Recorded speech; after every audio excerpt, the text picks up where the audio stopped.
Hola, ¿me escuchan ahí?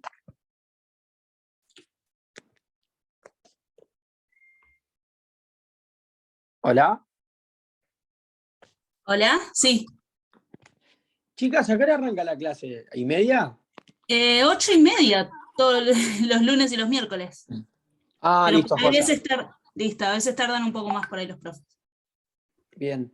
Y una pregunta más. Sí, Porque yo estuve medio complicado con otras materias, no pude cursar las primeras clases de bien. la segunda parte. Sí. Más o menos, ¿qué temas se vieron? ¿Tienen idea? Sí, los tengo anotados. Vimos poquito por ahora. Igual ¿Qué era está, más o menos? me esperás 5 minutos que busco el cuaderno y te digo, pero Sí, obvio, obvio. listo, bancamos un segundo. Muchas gracias. Nada de nada.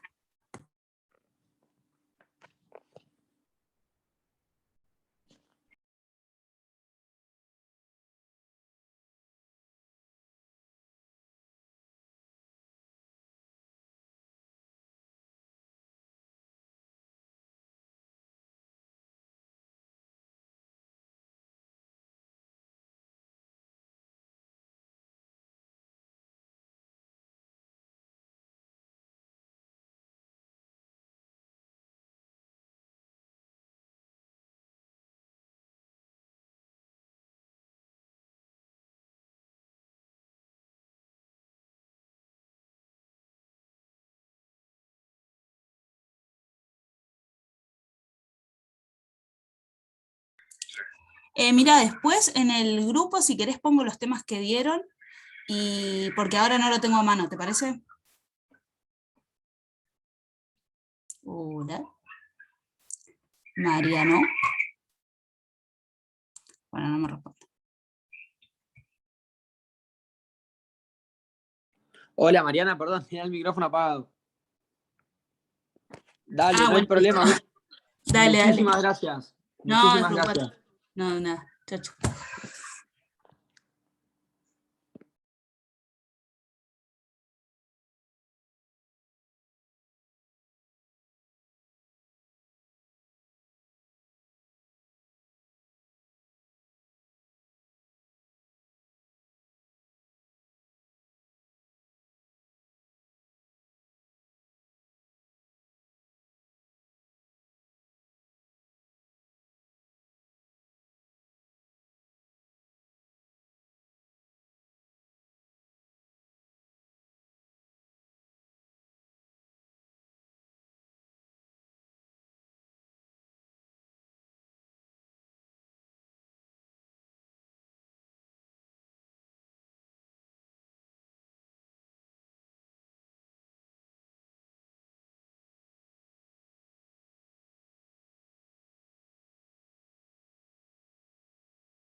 ¿Cómo le va Mariana, Mariano y Mercedes? ¿Me escuchan? Buenas noches, profe. ¿Qué tal? ¿Cómo estamos? ¿Todo bien? Hola, Bueno, profe, buenas noches. buenas Hola, buenas noches. noches. La primera pregunta es, ¿qué pasó el lunes? Porque me dice Leandro que no, no había ninguno para dar la clase. ¿Tuvieron algún inconveniente? Yo Yo, estuve, doctor. sí, yo no podía venir, avisé en el grupo que no, se me hizo imposible venir. Pero Mm, también estamos viniendo muy pocos, entonces ya falta uno y es así. claro. Profe, yo mandé al grupo que me había conectado y no veía a nadie y salí. Se lo comenté al doctor. Ah, ¿le comentaste a Leandro? Claro, sí, lo puse en el grupo de WhatsApp que él está. Entonces, y él lo vio el mensaje. Bueno, porque yo le dejo a él que dé economía monetaria, que es la unidad 6. Hoy vamos a terminar con la unidad 5, que es sector externo, y voy a comenzar con la unidad 7, que es muy interesante porque es inflación, la parte de crecimiento y desarrollo, de distribución de la renta, o sea, del ingreso nacional, y terminamos con el desempleo. O sea, la idea es que hoy podamos terminar con lo que nos quedó de sector externo y avancemos también para la unidad 7. Así que voy a tratar de ver si puedo compartir pantalla y otra vez me habilitó la función. Bueno, ya voy a hablar por teléfono con alguno del centro de estudiantes.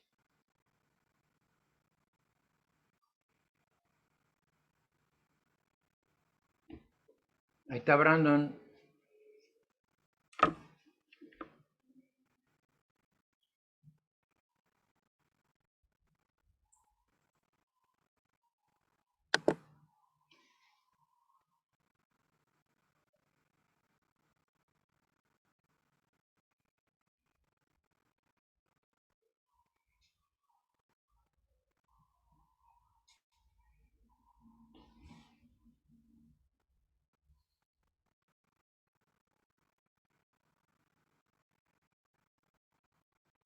Bueno, le mandé un mensaje.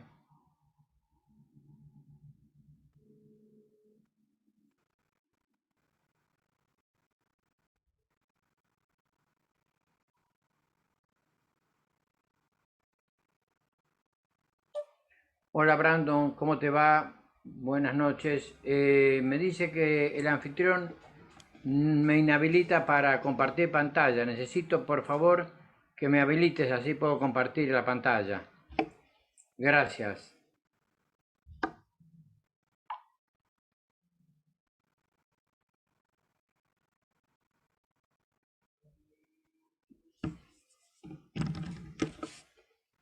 A ver si hay posibilidades, porque si no, no vamos a poder ver la parte de la balanza de pagos que nos quedaba pendiente.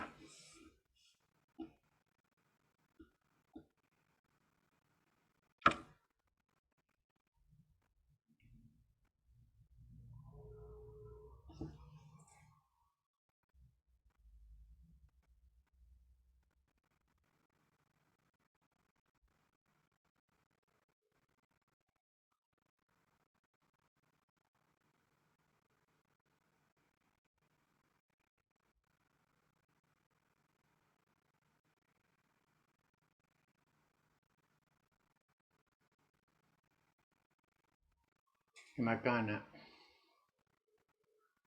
Tendría que designar a alguno de ustedes.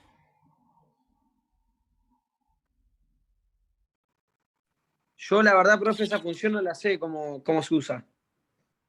La verdad, sí. Ah, acá me dice que ahora avisa. Ahí lo leyó. Bien, perfecto. Bueno, afortunadamente entonces ya lo vio. Así podemos terminar con esto. Porque si no se les va a complicar. Por lo menos yo lo que les voy a preguntar es lo que les estoy dando en las clases. Es decir, no se embarullen con otros temas, con otros con otro material. Además recuerden que el examen va a ser presencial, o sea que vamos a estar en la facultad. Hoy estuve por la facultad porque fui a la mesa libre, pero la única persona, la única estudiante que se había anotado me dijo que no se iba a presentar, entonces para no generarle ningún inconveniente, directamente la puse como ausente. A ver, no, todavía no me permite. Bueno, lo que les quiero decir es que la parte realmente importante que tiene esta materia pasa por conocer la Constitución Nacional. Esto es lo número 1, lo fundamental. Luego, la 24.156, que es la Ley de Administración Financiera y de los sistemas de control, que ustedes ya lo vieron con Leandro. Lo vieron en el primer parcial, pero en el segundo parcial, en la unidad 11, también se refiere a algunos temas.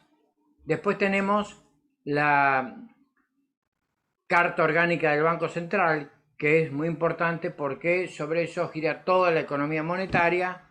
Y finalmente tenemos la 11.683, que nos dan los fundamentos de las nociones de derecho tributario. Así que, bien, acá estamos, perfecto. Ahora sí.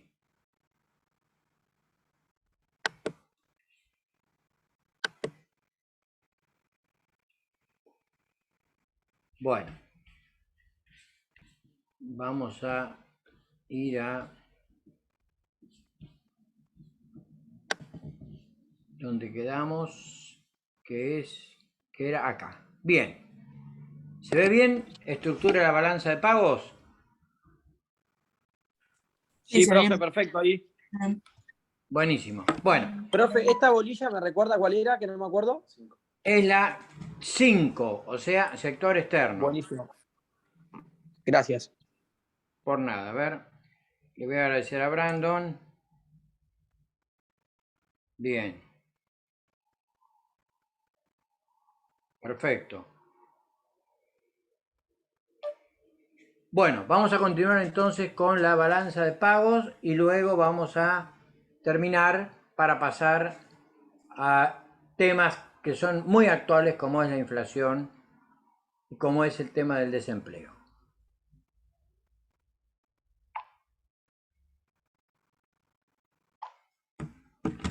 Vamos a comenzar primero entonces recordando que la balanza de pagos tiene un primer rubro que es cuenta corriente y dentro de la cuenta corriente están las mercancías, o sea la llamada balanza comercial.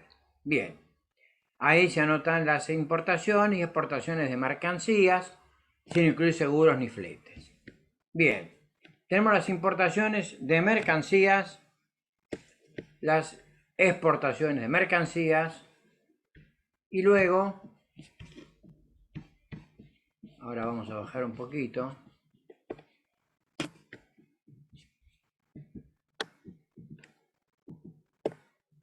Ahí está. Esto lo vimos. También vimos transporte, seguros, fletes. Vamos ahora a rentas. Como ven ustedes, el tercer subrubro del rubro cuenta corriente es rentas. Bien, eso también lo vimos. Así que recuerdo que quedamos en el cuarto punto, o sea, sería el cuarto subrubro del rubro cuenta corriente. Las transferencias corrientes.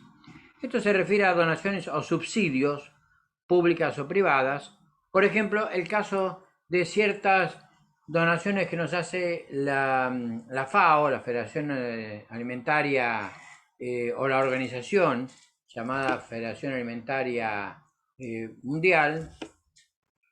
También tiene que ver con el supuesto de la cantidad de vacunas que nos obsequiaron, que al principio no queríamos recibir, si un país, por ejemplo, como sucedió con Haití o sucedió con Chile. En Haití hubo un tremendo huracán y en Chile hubo un terremoto y además después hubo un problema muy serio con unos mineros. Bueno, el dinero que nosotros le dimos fue una transferencia también, colaboramos con ellos. Bien, si lo que nosotros recibimos como donación o subsidio lo consideramos como una importación. Se recibe, o sea, lo que nosotros recibimos, perdón, se considera como una exportación. Y cuando nosotros ayudamos a otro país porque tiene algún problema, entonces lo vamos a poner en la balanza de pagos como importación. Muy bien. Entonces, de todo esto tenemos la más importante de los rubros, que es la cuenta corriente. Vamos a ver la cuenta de capital.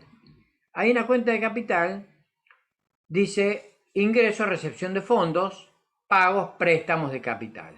Bien, la cuenta de capital nos dice lo siguiente.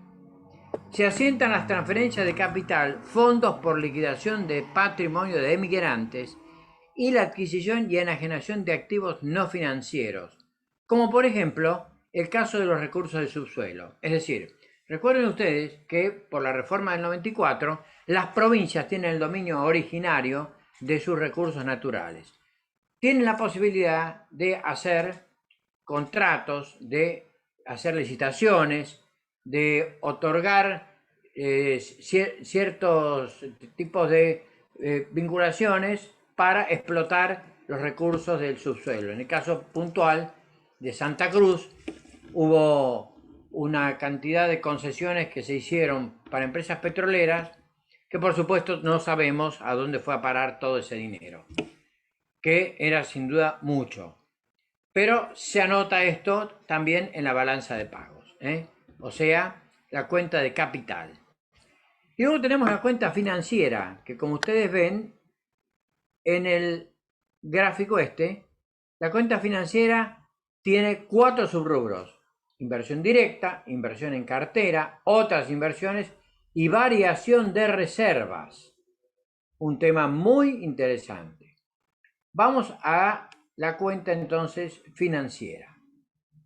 Son las inversiones de la Argentina en el exterior, o sea, se anotan esas inversiones de cualquier argentino, las inversiones de los extranjeros o del exterior en Argentina, los préstamos y depósitos de Argentina en el exterior, o sea, si un país necesita un préstamo o cuando en el gobierno de Macri, tan desastroso como los peores gobiernos que hemos tenido, o sea, no quiero hacer disquisiciones, pero realmente está muy difícil el tema económico. Pero vamos a concentrarnos en esto. En la época de Macri había una cantidad de lingotes de oro que había comprado Cristina y el entonces ministro, no ministro, sino presidente del Banco Central, que era Sturzenegger, para darle un poco de tranquilidad a la Argentina y sobre todo a la duda que existía si ese oro era oro puro o era oro mezclado, no era tan puro, lo depositó, mandó todas esas reservas de oro que se habían adquirido, las mandó al Banco de Londres. El Banco de Londres las recepta como depósito de la Argentina, de tal manera que primero se hace un análisis de cada lingote. Bueno, eran todos verdaderos. Afortunadamente eran todos verdaderos. Entonces, ese depósito de dinero, mejor dicho, de oro de la Argentina en el exterior sirvió para que algunos países hagan algunas cosas muy originales. Es decir, alquilen por 2 o 3 años o 4 años, lo que dura una presidencia, una cantidad de lingotes, por ejemplo, a la Argentina, y hagan ver que dentro de su patrimonio en el Banco de Londres tienen una cantidad X de reservas, haciendo pasar como que las han adquirido, cuando en realidad las alquilan. Y Argentina por eso, por ese especie de negocio turbio un país, por ejemplo, como Somalia o, por decir, Costa de Marfil, en África, cobra un dinero. Bien, eso se anota también en la balanza de pagos. También tenemos operaciones que se registran en esta cuenta financiera. Acá les puse, alteran la posición acreedora deudora del país respecto al exterior. Es cierto. O sea, de alguna manera pasamos a ser acreedores, pero también somos deudores cuando pedimos algunos préstamos. Comprende los siguientes subrubros. La inversión directa es la compra inmobiliaria por un extranjero. Por ejemplo, vienen los Benetton y se compran una cantidad de tierras para la cría de ovejas y después poder luego utilizar la lana para hacer toda la variante de pullovers que hacen. Inversión en cartera, la compra o venta de acciones, títulos de la deuda, bonos, o sea, cuando el Banco Central saca una línea de lo que se denomina la deuda pública interna para tratar de bajar un poco el déficit fiscal, entonces emite una serie de bonos, el que tiene algunos pesos y considera que vale la pena porque esos bonos van generando un interés que usted puede ir retirando y dejando el capital de los bonos o dejar que se siga aumentando ese interés, que no vaya a creer que es mucho, porque si realmente fuera importante ese interés, esa sería la mejor forma de combatir la sensación de que poner la plata en dólares es mucho más seguro. Obviamente que no es mucho el dinero que se le da en interés a alguien que compra esos bonos del Banco Central de la República Argentina. Bien. Otras inversiones son préstamos o depósitos de los extranjeros en el país y préstamos o depósitos de los argentinos en el extranjero. Es decir, hay quienes declaran, porque sobre todo para el impuesto a las ganancias, todo esto hay que declararlo. Si usted tiene una cuenta en el Morgan Bank de Estados Unidos o tiene una cuenta en algún banco suizo, pero normalmente cuando alguien tiene un paquete fuerte, busca un paraíso fiscal donde el secreto bancario de ese paraíso fiscal no vaya a contar nada y por otra parte en la Argentina pueda sacar el dinero y se lo asegure en un banco de Nassau, de las Islas Caimán, de las Islas Seychelles, etc. Bueno, y luego viene un tema muy importante, que es la variación de reservas.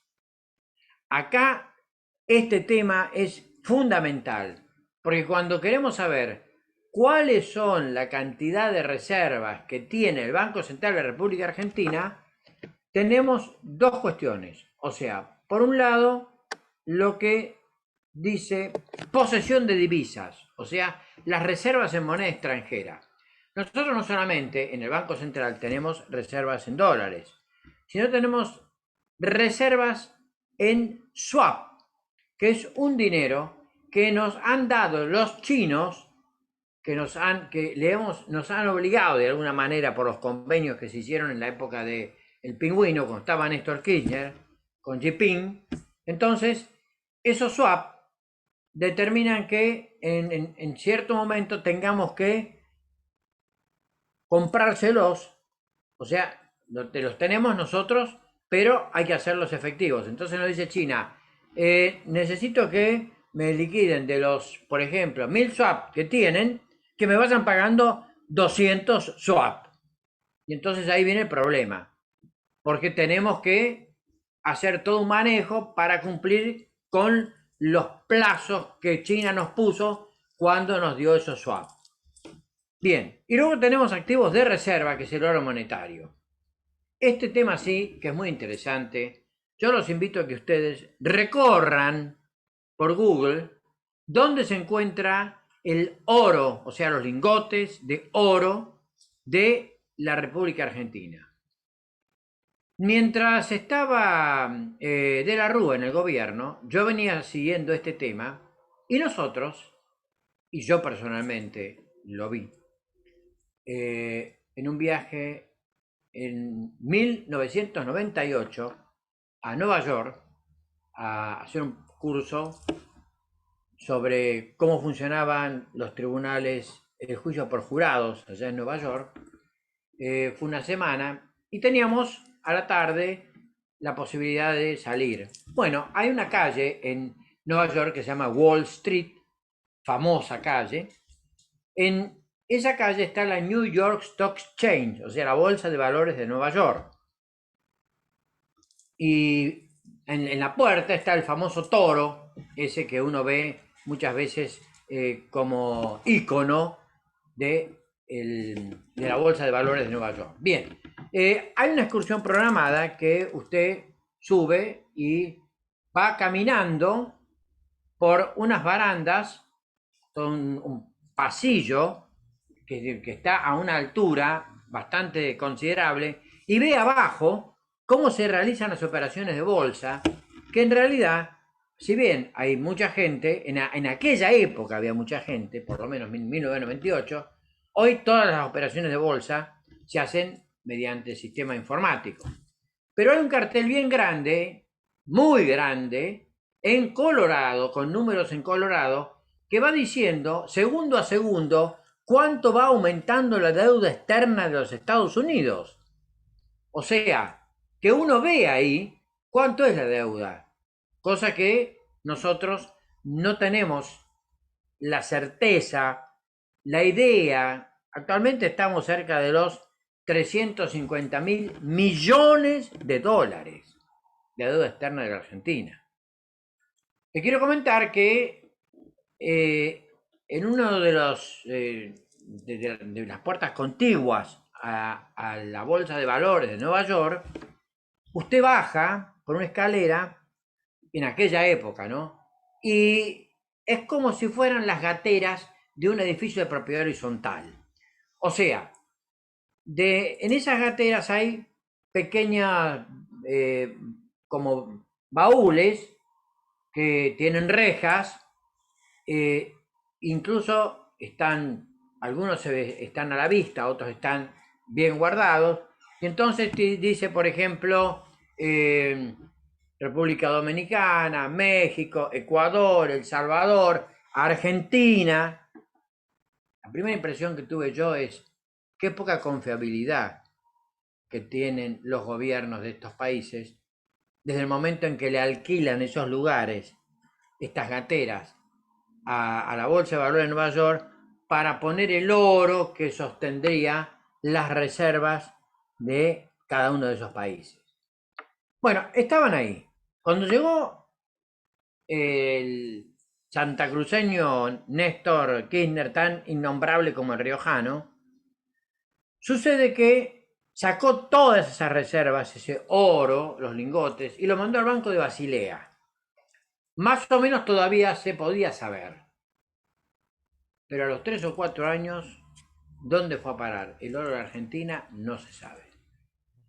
Sí hay una cantidad no muy respetable, pero más o menos de una altura de 1 metro, por más o menos, sería el equivalente a un departamento de 3x3, o sea, a un cuarto de un departamento de 3x3, eso sería más o menos, y una altura de 1 metro, la cantidad de lingotes de oro. Ahora, ¿cuánto? No se lo puedo decir, porque eso es lo que está en el Banco de Londres, que compró Cristina y que se encargó Sturzenegger de mandarlo para saber si realmente era legítimo. Pero a ciencia cierta, fuera de verdad, no tenemos la certeza de cuánto es la cantidad de oro monetario en reservas de la Argentina. Bien, y para terminar con la balanza de pagos tenemos una última cuenta que es errores u omisiones. O sea, la diferencia de los gastos con los ingresos. Quiere decir que cuando usted vuelve nuevamente acá, ve que dice ingresos y pagos. O sea, sería ingresos y egresos. Y el saldo es lo que nos va a dar si la balanza de pagos es deficitaria o tiene superávit. Ni se le ocurra pensar que tiene superávit, porque si no, esa cuenta de errores u omisiones no tendría sentido. Por lo tanto, que quede bien aclarado que en virtud de lo que conversamos, que yo le voy a preguntar también, que es el tema de los términos de intercambio, nuestra balanza de pagos, donde se registra todo el movimiento económico y financiero que tiene la Argentina, y sobre todo en relación a otros países, todo eso no tenemos la certeza de que sea realmente fidedigno los datos que nos da.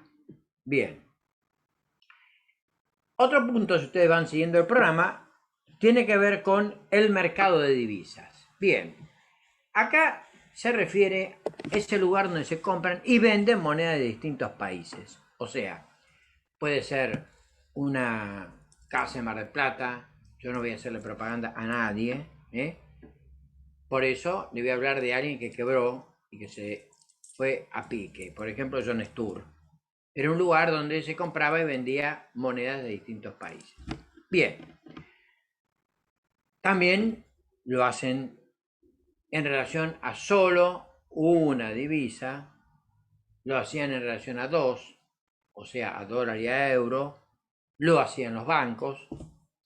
Por ejemplo, puntualmente lo hacía el Banco Francés. Y precisamente es ahí donde las empresas argentinas adquieren divisas para pagar las importaciones de los bienes y servicios que deben adquirir en el extranjero. Si usted tiene una fábrica de cerveza y necesita un insumo como la malta, que si bien se está fabricando artesanalmente en Argentina, pero hay algunos insumos que lleva la cerveza que no se fabrican. Y por ejemplo, si usted tiene una pinturería y necesita o desea fabricar determinado tipo de pintura, hay ciertas anilinas o ciertos componentes que lo tienen que comprar afuera. Bueno, precisamente para eso adquiere determinado capital para poder comprar en el extranjero y seguir produciendo. Bien. Sistemas de tipo de cambio. El tipo de cambio es el precio relativo de una moneda en relación a otra moneda distinta. Los tres sistemas de tipos de cambio más utilizados son el tipo de cambio flexible, o sea, depende del juego de la oferta y la demanda de divisas contra la moneda nacional en el mercado de cambio sin intervención del Banco Central. Esto fue lo que inicialmente sucedió en el gobierno de Macri, cuando el libre juego de la oferta y la demanda hacía que se empezara a disparar el dólar y el Banco Central no hacía nada.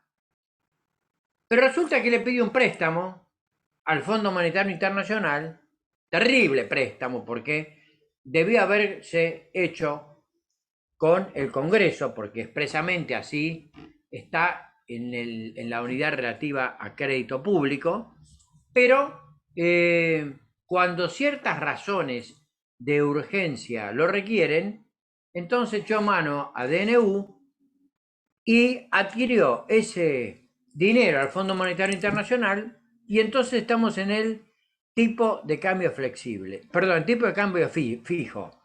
O sea, el Banco Central establece un determinado valor para su moneda.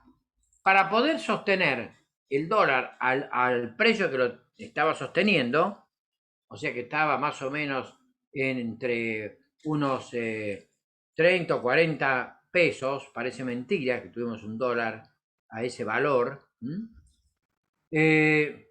contra los 98 que tenemos hoy, y sin hablar del blue, que está en 184 a 187, compra-venta.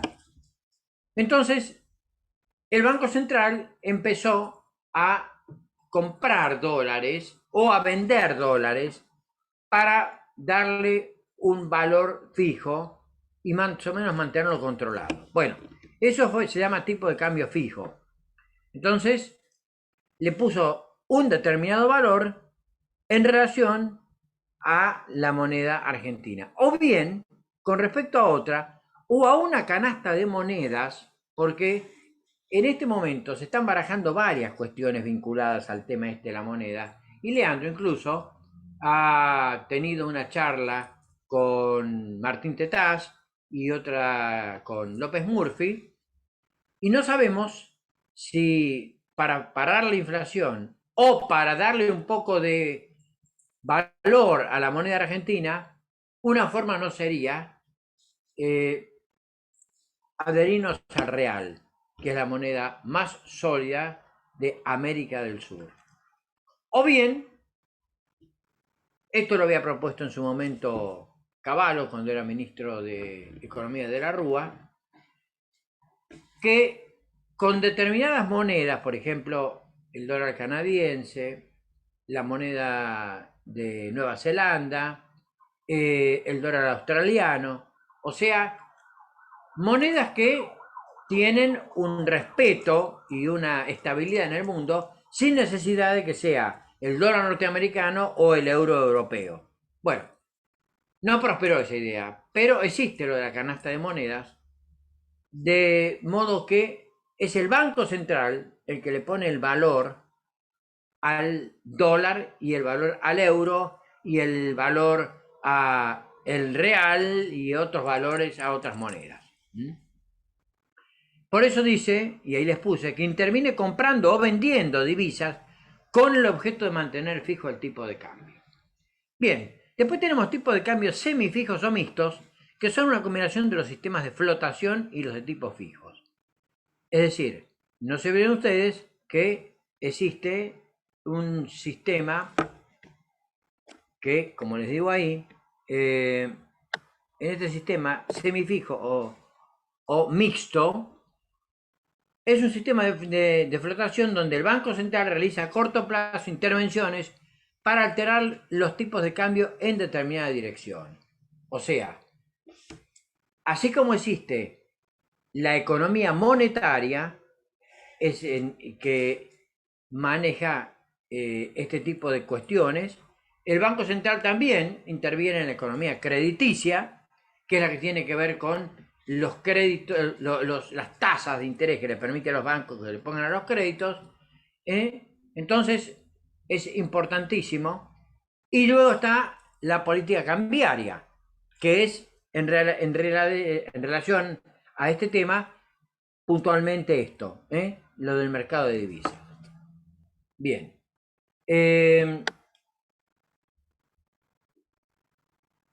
Integración económica.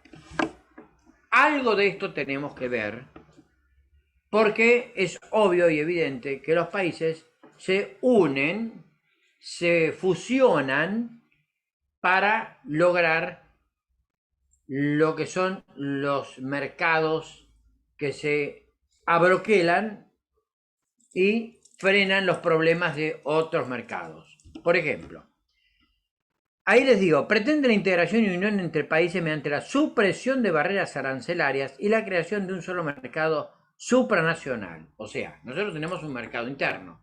Bien, supuestamente el Mercosur debería ser un mercado orientado a esa dirección. Lamentablemente, el Mercosur está en este momento estructurado para beneficio de Brasil. Ni para Argentina ni para Paraguay. Bueno, tenemos sistemas de preferencias aduaneras, o sea, lo fundamental es bajar las aduanas, o sea, las barreras aduaneras.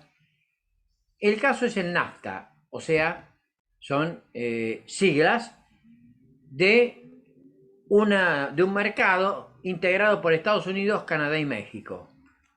Quiere decir que mediante el NAFTA, Estados Unidos le compra a México determinado producto con exclusividad y no se lo compra a otro. Por ejemplo, le compra carne a México, le compra carne vacuna.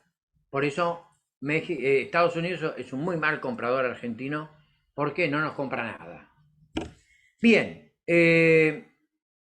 Canadá, por ejemplo, tiene mucha forestación. Bien, entonces Estados Unidos, que no tiene tanta, tiene en la parte del norte, en el límite con Canadá y sobre todo en el estado de California. Por lo tanto, mediante el NAFTA, Estados Unidos, Canadá y México se van complementando y van intercambiando sus productos. Bien, hay otras que se llaman zonas de libre comercio. Una es la Asociación Europea de Libre Comercio y la Asociación Latinoamericana de Integración Económica, o sea, la ALADI. Nosotros integramos la ALADI. Lo que sucede es que la ALADI en realidad no es un mercado de intercambio de mercancías o de productos, sino se estructura bajo un sistema muy protocolar, muy formal, cuando en realidad, si nosotros tenemos un mercado común, que no solamente sea económico, sino que también sea cultural, en una de esas usted estudia y se recibe de abogado, como va a ser el caso de ustedes en Argentina, y si alguna universidad, por ejemplo, de Perú, tiene determinados programas que, dando alguna equivalencia, puede ser abogado también peruano, y bueno, pero lo que pasa es que los peruanos vienen a estudiar acá porque es libre y gratuita, y nosotros no podemos ir allá porque es todo pago y muy cara la universidad en el Perú. Bueno, luego tenemos uniones aduaneras y uniones económicas. La más significativa es la Unión Europea. Bien, luego tenemos organismos multilaterales. Vamos a ver cuáles son. Son organismos económicos internacionales auspiciados por las Naciones Unidas. Atención con esto. Solo por las Naciones Unidas. El más importante es el GATT, General Agreement on Tariff and Trade, o sea, Acuerdo General de Tarifas y Comercio, creado en 1948, o sea, después de la Segunda Guerra Mundial. Nosotros pertenecemos al GATT, indefectiblemente, porque si no, no le vendemos a nadie. Bueno, el GATT nos va a decir cuánto vale la tonelada de soja argentina. Por más que usted quiera ponerle otro valor, no puede, porque si no está en el GATT, no le puede vender a nadie. O sea, son, por otra parte, cierto tipo de uniones u organismos que nos tienen sometidos. Luego tenemos la Comisión Económica de Cooperación Económica de Europa, y en Argentina tenemos esta, que realmente es maravillosa, que es la CEPAL, la Comisión Económica para América Latina. Y digo que es maravillosa porque la CEPAL emite documentos e informes sobre la realidad de la pobreza en América Latina, del desempleo en América Latina, de la mala distribución del ingreso en América Latina. Y si usted quiere saber realmente cómo funciona la economía en Argentina, y hay que ir a ver los documentos de la CEPAL. Tiene en Buenos Aires su sede, y la CEPAL fue integrada en su momento por economistas como Raúl Previch, como Aldo Ferrer, como Mario Rapoport, o sea, economistas estructuralistas. Me refiero a aquellos que sostienen, como vamos a ver después en inflación, que los graves problemas que tiene América Latina no son de corto ni mediano plazo, son problemas de largo plazo y que hay que abordar si queremos salir de la situación de subdesarrollo en la que nos encontramos. Bien, existen otros organismos internacionales como la Organización Mundial de Comercio y el Fondo Monetario Internacional. O sea, un organismo que inicialmente nació para ayudar a los países muy castigados después de la Segunda Guerra Mundial, Pero como el Fondo Monetario se integra con capitales de personas físicas y jurídicas, no solo de estados, sino también de particulares, entonces aparece, por ejemplo, un personero como ese Paul Singer, que es el dueño de todos los fondos llamados fondos buitres de la Argentina, y hay que sentarse a dialogar con él, porque en realidad hablar con el Fondo Monetario equivale a que el fondo le pregunte a Paul Singer si está de acuerdo con la situación argentina para poderle financiar el dinero que nosotros no podemos pagar y seguimos pateando para adelante. Bien.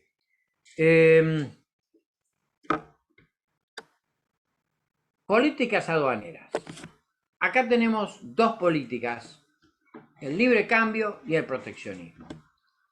El libre cambio propone el comercio entre países sin que el sector público fije trabas de ningún tipo. O sea, se bajan las barreras aduaneras y se comercia muy tranquila y muy fácilmente. Apertura económica. Esto quiere decir, el libre cambio sostiene que la libre circulación de mercaderías estimula el libre juego de la oferta y la demanda, el desarrollo de la especialización y la introducción de innovaciones tecnológicas. Aumenta la productividad y el bienestar económico, reduciéndose los precios. Sostiene la libertad de ingreso de productos en libre competencia sin trabas. Perfecto, ok, esto es macanudo. Macanudo para que se dé en países desarrollados. Pero en un país como el nuestro, donde tuvimos una industria que se generó con el proceso ISI, industrialización por sustitución de importaciones, y que como siempre decimos, llegamos a tener una industria automotriz muy buena, llegamos a tener una industria del mueble muy buena, llegamos a tener una industria del juguete, vestimenta, etcétera, etcétera, etcétera. Usted no puede hoy bajar las barreras aduaneras, porque entonces jamás vamos a tener una industria de ningún tipo. Es obvio y evidente que, se lo puedo decir en forma categórica, desde 1983, fin del 83, que se produjo la transición a la democracia con Alfonsín, hasta el presente, en realidad no hay políticas económicas proteccionistas. Todas, de alguna u otra manera, son librecambistas. Ni hablar del gobierno de Menem, ni decir, porque prácticamente nosotros teníamos whisky importado, brandy. Hoy, si usted quiere comprarse un Beefeaters, o sea, el famoso gin londinense, para fabricar un gin tonic, y bueno, tiene que hablar más o menos de unos 2.600 pesos, y eso en la época del 1 a 1 era prácticamente 260 pesos. Evidentemente todo esto tiene un trasfondo muy preocupante y que tiene que ver con que no podemos despegar para comenzar con un proceso de industrialización. Obviamente que la política más adecuada sería la proteccionista, o sea, el proteccionismo que nos dice que el comercio internacional debe estar sometido a controles del sector público para salvar la industria y la agricultura nacional de la competencia extranjera. Esto es lo que nosotros necesitamos, un proteccionismo. Un país en desarrollo, sostienen los proteccionistas, que tiene una industria incipiente, requiere protección para poder desarrollarse. Es necesaria la elevación de barreras aduaneras para proteger la industria nacional, porque si entra indiscriminadamente todo de afuera, y si usted en las góndolas de los supermercados va a haber bombones Godiva, va a haber salsa de soja china o de Singapur, pero nunca vamos a poder lograr despegar con una industria, por ejemplo, del bombón o del chocolate argentino, porque lo otro va a entrar y va a entrar a precios menores, con lo cual está al borde del dumping, Un tema muy interesante que no lo quiero embarullar ahora con esto. Bien, políticas arancelarias establecen fuertes aranceles a productos que se importan del extranjero para elevar su precio en el mercado interno. Así, por ejemplo, lo hace la Unión Europea con los productos agrícolas. O sea, le pone un precio muy alto a la introducción, por ejemplo, de la carne argentina. Por eso, prácticamente, al único que le podemos vender carne nosotros es a China. Ni se nos ocurra que podemos venderle carne a Europa.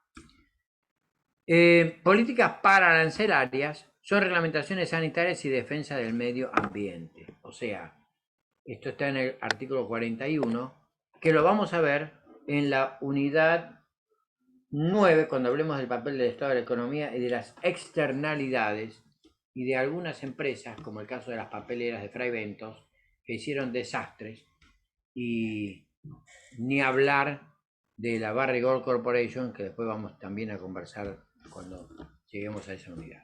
Bien, en materia de políticas aduaneras, las cláusulas sociales son: para lo que nosotros importamos, el valor que se toma, o sea, el dinero que queda registrado, se hace en valor CIF. Estos son las iniciales de Cost, Insurance and Freight, o sea, costo, seguro y flete. Quiere decir que si nosotros le compramos, por ejemplo, un aparato de rayos X a Alemania, el productor nos lo va a vender y va a decir: yo me desentiendo del aparato de rayos X una vez que lo subí al avión, porque usted se tiene que hacer cargo del seguro, por si el avión se cae, se tiene que hacer cargo del costo, obvio, y va a tener que pagar el avión de Lufthansa, o sea, el flete para que ese aparato de rayos X llegue a su país. Bien, para la exportación sería lo que ellos hacen cuando exportan, o sea, FOB quiere decir Free on Board, o sea, libre a bordo. Quiere decir que nosotros, si exportamos, por ejemplo, soja a China, le decimos: pongo el container en el avión o en el barco y listo, ya me desentiendo. Pero esto no es así. O sea, a nivel internacional, cuando alguien vende, las registraciones se tienen que hacer por valor FOB. Pero a la Argentina, cuando vende, le dicen: no, te voy a comprar si te haces cargo del costo del seguro y de flete. O sea, nos recargan los fletes, nos recargan los costos, van en barcos o aviones extranjeros, se hace a través de bancos extranjeros la operatoria de pago. O sea, estamos liquidados. Lo que debería ser una honorable y adecuada política de comercio y arancelaria no se da con Argentina, como no se da con los países subdesarrollados. Lamentablemente tenemos que agachar la cabeza, y esto por las malas políticas económicas que no supieron moverse como correspondía cuando hubo saldo exportador neto. Y la Argentina, en el primer gobierno de Kirchner, desde el 2003 hasta el 2007, tuvo saldo exportador neto favorable. ¿A dónde fue eso? No se los puedo decir, porque realmente no lo sabe nadie. Pero la realidad es que no se reinvirtió en el país, sino que vaya a saber si no estará debajo del impresionante mausoleo que tiene Néstor en el sur. No lo sé. Bien, hemos terminado de esta manera con la unidad 5 y vamos ahora a la unidad 6. Perdón, a la unidad 7. ¿Qué dije? Terminamos con unidad 5, sí, el sector externo. Y ahora vamos a la unidad 7. Vamos a empezar con el tema de la inflación. Bien. Leandro me dice: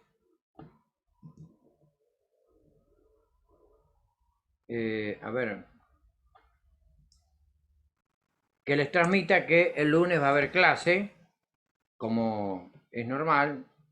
Entonces, Leandro de 51 es tu pregunta. Y ya le estoy diciendo a los chicos, que son 3, Mariana, Mariano y Mercedes, que el lunes les vas a dar vos la clase. No sé si les vas a hablar de economía monetaria o vas a continuar y terminar con la unidad 11. Bueno, vamos ahora a compartir pantalla. Bien. Para entrar en esta otra. Vamos a ver, unidad 7.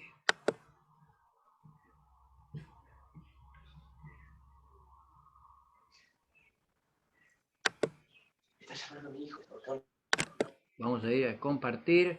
Bien. Díganme con toda tranquilidad que leen que dice problemas y objetivos de política económica.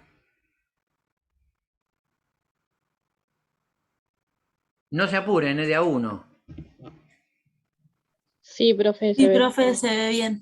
Sí, sí. Bien, excelente. Bueno, empezamos con uno de los temas más conflictivos y más problemáticos de la Argentina.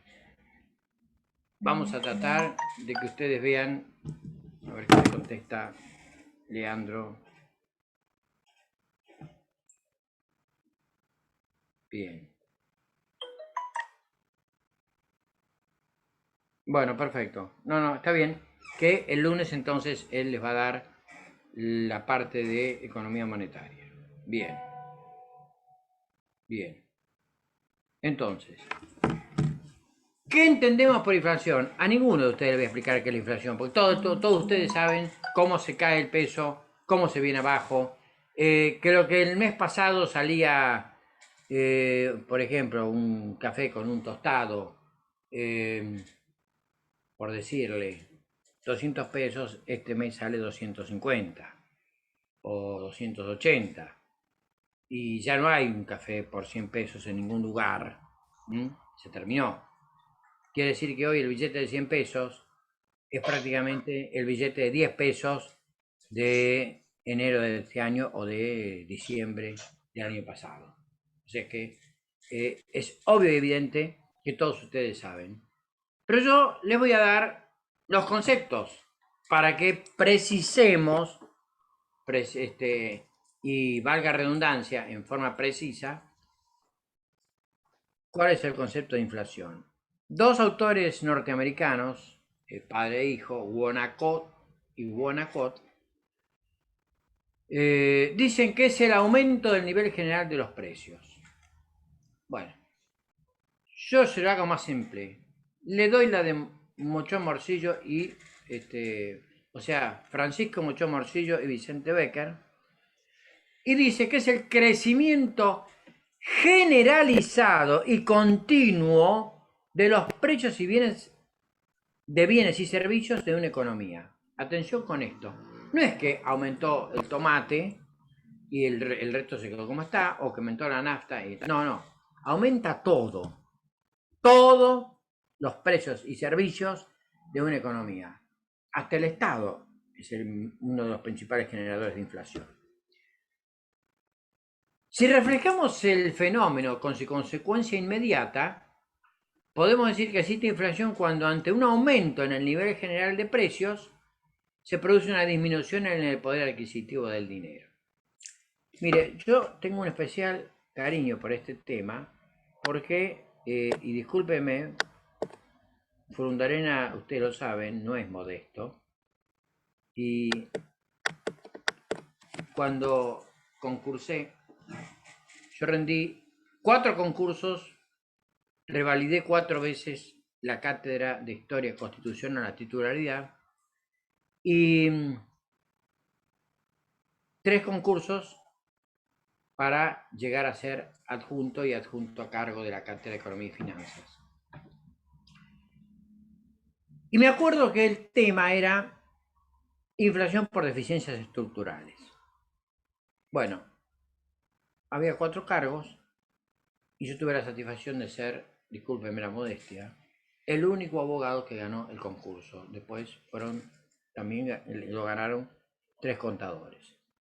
Se presentaron más o menos todos los que integraban la cátedra, unos 10 contadores y unos 10 abogados, porque había varias comisiones y había ayudantes de primera y algunos adjuntos interinos, bueno. Entonces tengo un gran cariño por esto porque lo que ven ahí, yo lo dibujé en el pizarrón. Entonces hice una balanza, eso trata de representar una balanza, donde en un platillo dice precios y en otro platillo... Perdón, profe, Sí, le comento, yo soy de Miramar y ahora me tengo que ir para Mar del Plata porque mañana curso presencial, así que tengo que dejar la videollamada, pero le aviso nomás. bueno, no se haga problema, yo le agradezco mucho que usted me lo comente. Esto está grabado, lo van a poder ver, así Genial, que sí, después yo termino de verla. bien, y termina de verlo, Bueno, tal cual. muchas O gracias, sea, doctor. ¿cómo? Chao, hasta luego. Ah, hasta luego, hasta luego. Eh, en los 20 minutos que me quedan, voy a tratar de seguir avanzando con inflación y lo que no terminemos lo terminamos el próximo miércoles, porque en realidad la unidad de la 8 es corta, o sea que más o menos vamos a andar bien. Bueno, ahí donde dice precio sería como un platillo de una balanza, y donde dice pesos sería el dinero.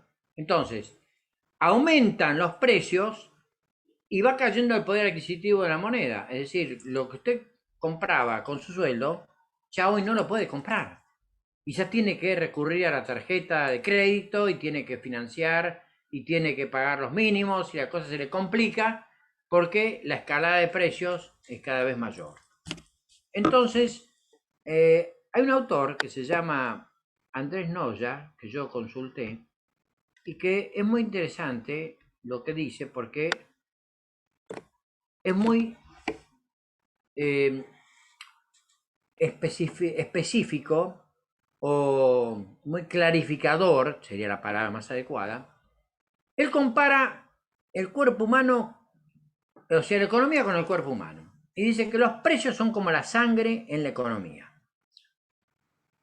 En el cuerpo humano, pequeñas variaciones de la presión arterial, si son leves no pasa nada.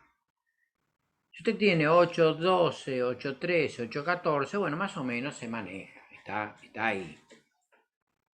Ahora, si se dispara la presión y le va a 8,16, bueno, salga urgente a un servicio de primeros auxilios de una clínica, de la guardia de una clínica, y si es muy grande, y bueno, le puede agarrar un bobazo. O sea que, si usted tiene tendencia a la hiperinflación, tiene que estar medicado. Bien, con la economía pasa lo mismo. Pequeñas variaciones del nivel de precios, si son leves, no sucede nada.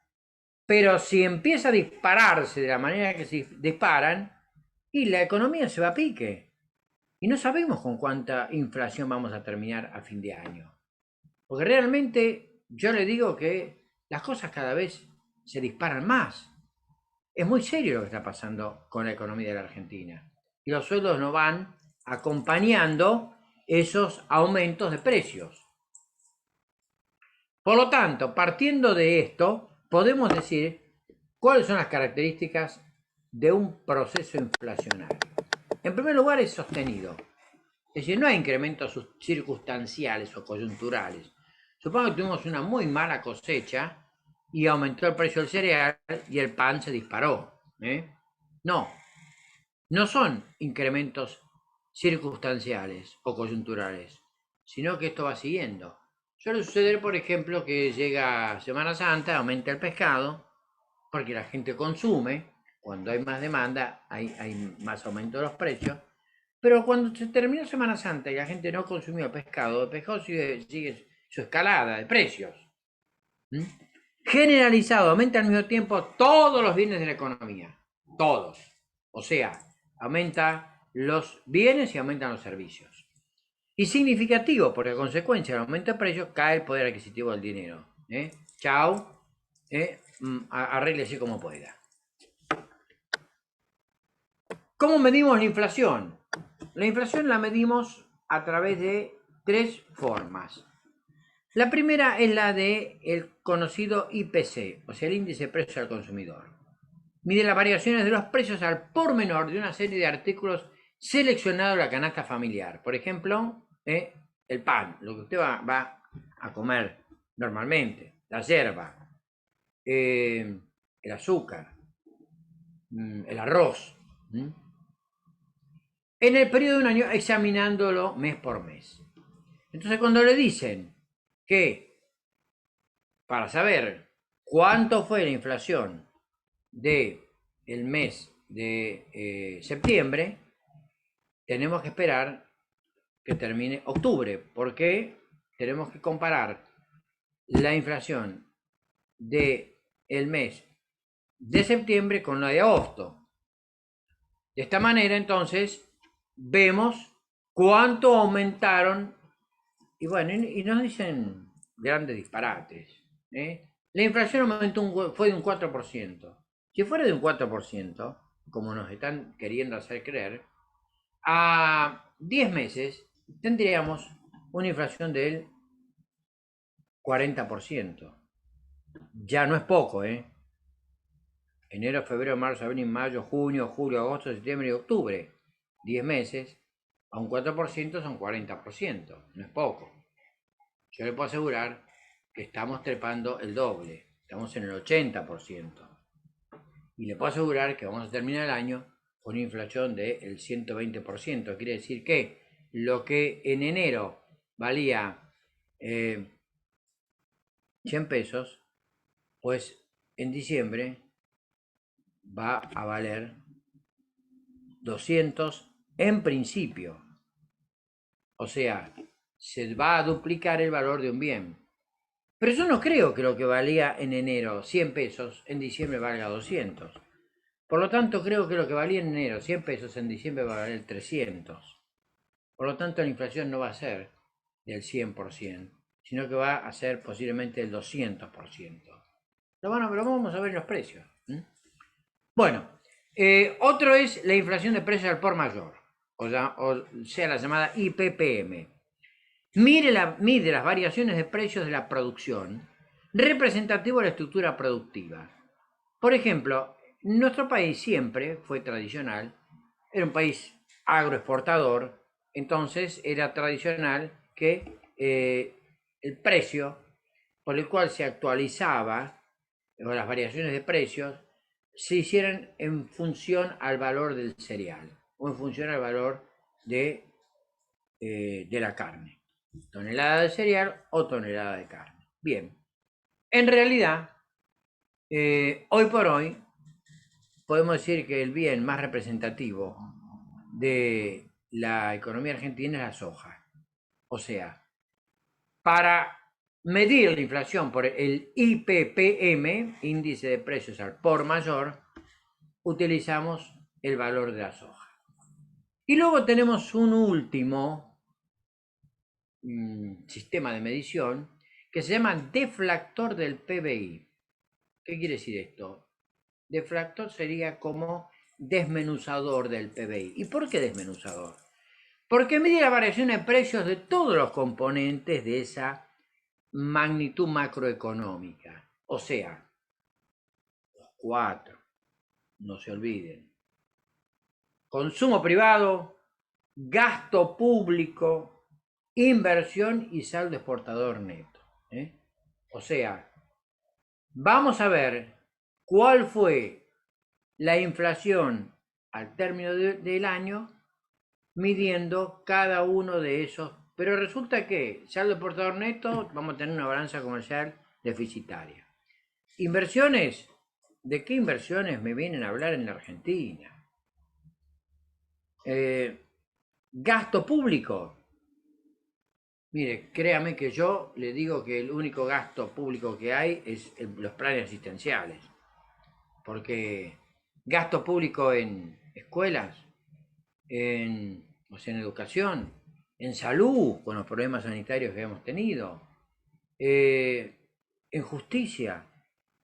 Mire, yo le puedo asegurar que tribunales de familia con los que yo permanentemente estoy trabajando y defensorías, el caso de la defensoría en la que yo estoy, que es la número 8, Defensoría de Juicio y de Violencia Familiar, somos 5 personas. Ahora, ¿me quiere decir usted cómo hacemos 5 personas frente a 80 denuncias de violencia familiar por día? Diga que no vienen 80. Diga que cuando tome de turno vienen entre 30 o 40. El ideal sería poder atender a las 80 personas. Pero lo ideal sería que el Estado invierta. Entonces, es lógico y común escuchar, y la justicia lenta no es justicia, es lógico escuchar, y si nos vamos a poner a analizar los problemas que tiene la justicia, no funciona. No, lo que no funciona es el Estado que no le da a la justicia los recursos, porque yo se lo digo, es inaudito pretender que existan hoy 6 juzgados de familia, porque son 6 juzgados que están colapsados. Y realmente toda esa gente que trabaja, y mis respetos hacia el fuero de familia, pues ya más corazón, más pasión, más dedicación, más tiempo, ya no tienen cómo poner. Porque cuando un juzgado está de turno, arranca a las 7 de la mañana y termina a las 10 de la noche. Entonces, y cuando nosotros estamos de turno en la defensoría, yo me voy a las 6 de la tarde porque a la víctima de violencia hay que atenderla. Eso no quiere decir que me tengo que ir a las 2 de la tarde. Pero a veces las cosas se hacen muy rápido y sacamos los escritos a todo lo que da. Entonces, esto es muy serio. El gasto público no existe. No existe inversión y el saldo exportador neto. Entonces, el deflactor del PBI nos va a dar valores alarmantes. Bueno, discúlpeme que haya dedicado unos minutos a esto, pero me duele mucho que las cosas sean como son. La tasa de inflación es el porcentaje de variación del nivel general de precio entre 2 periodos consecutivos. O sea, cuando le dicen la inflación fue de tanto, de un 3, 4, 5, 6%, es en relación al mes anterior. Bien.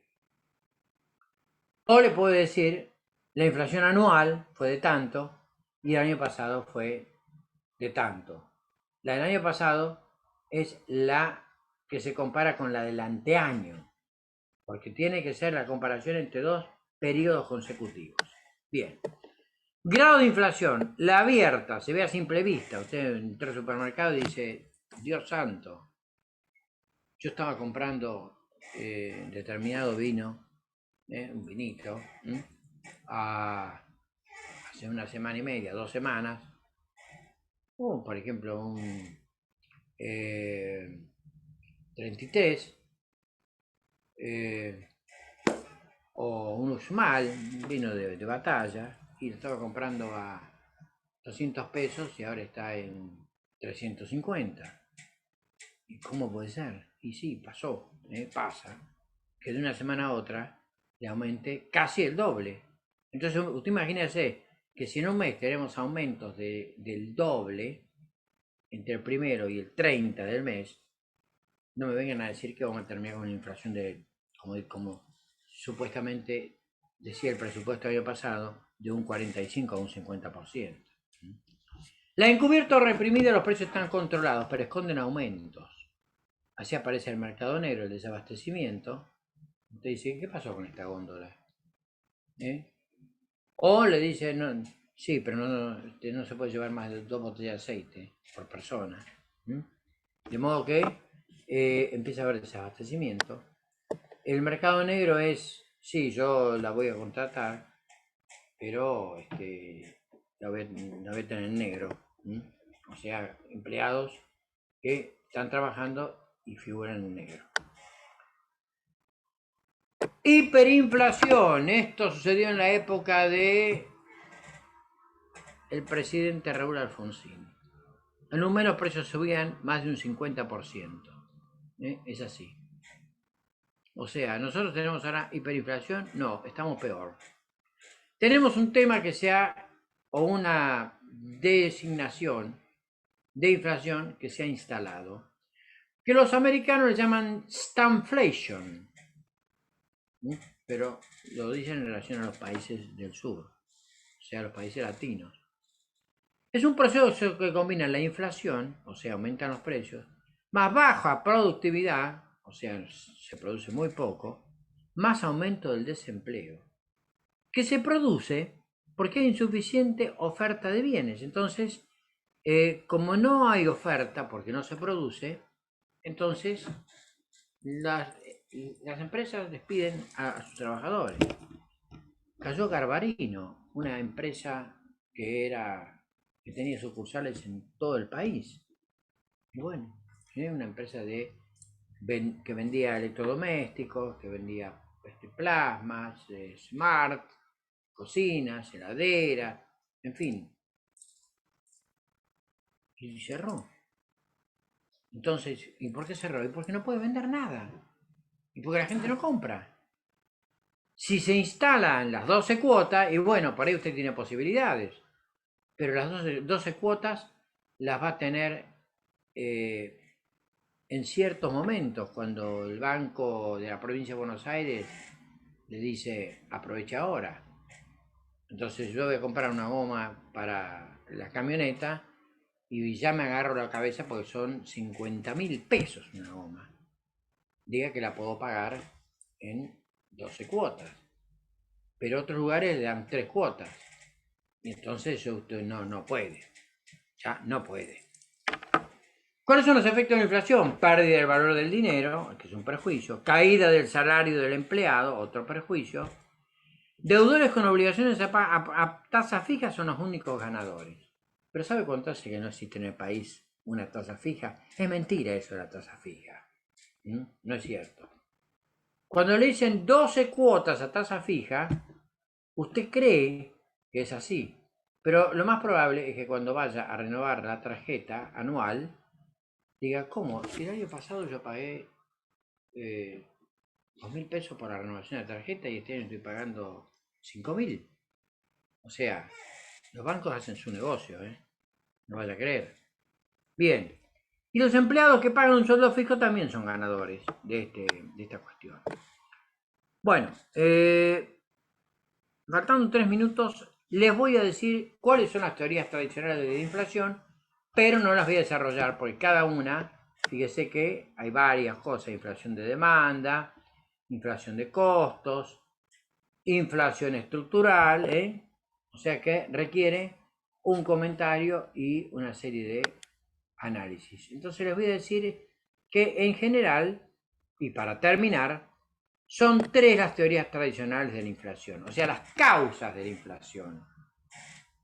Tradicionalmente existe la inflación de demanda, o sea, cómo se genera el comportamiento de la demanda agregada, así le llamaba Keynes. Es el caso típico de se produce poco pan, entonces la gente va a comprar más pan, más pan, más pan, y bueno, como no puede producir la panificadora lo que debe producir, entonces aumenta el precio del pan. Evolución de costos es la inflación de los costos. Evidentemente el que genera más inflación es el Estado por sus impuestos. Y luego tenemos la inflación estructural, o sea, elementos estructurales o llamada inflación por deficiencias estructurales. ¿Qué queremos decir con esto? Es la inflación que se produce, la que tenemos nosotros, porque tenemos una insuficiente dotación tecnológica, porque tenemos un sistema ferroviario que se destruyó, porque no tenemos barcos mercantes, porque tenemos una aerolínea de bandera que opera con unos costos altísimos, porque tenemos el 43% de las rutas nacionales son transitables, el resto están hechas percha y hay que ponerle mucho dinero, y deberían ponerse. Entonces tenemos problemas estructurales, y esos problemas aumentan el costo del traslado de productos. Porque evidentemente el camión que viene de Mendoza o San Juan y que le va a traer el vino hasta el puerto de Buenos Aires o hasta la ciudad de Buenos Aires, capaz que allá en San Juan o Mendoza esa botella sale 150 pesos, pero usted en Buenos Aires la tiene que terminar pagando 450. ¿Y qué pasó? Y pasó que hay un precio por el intermediario, más el transporte, más los costos de las cabinas de peaje, y etcétera, etcétera, etcétera, cuando en realidad, cuando existía el tren, se ponía los cajones de vino en la estación de Mendoza o de San Juan, y venía el tren de un solo tramo, llegaba a Buenos Aires y ya está. Pero no se invirtió en las líneas ferroviarias, y las líneas ferroviarias las empezaron a desmantelar, y lamentablemente el transporte más barato de la Argentina desapareció. Por lo tanto, esas son, y ni hablar de la cuestión energética, gravísimo problema estructural de la Argentina. Ahora cuando venga el verano y la gente empiece a prender los aire acondicionados y aumente el consumo de gas, porque evidentemente la gente se va a bañar más, porque va a ir a la playa, etcétera, etcétera, etcétera.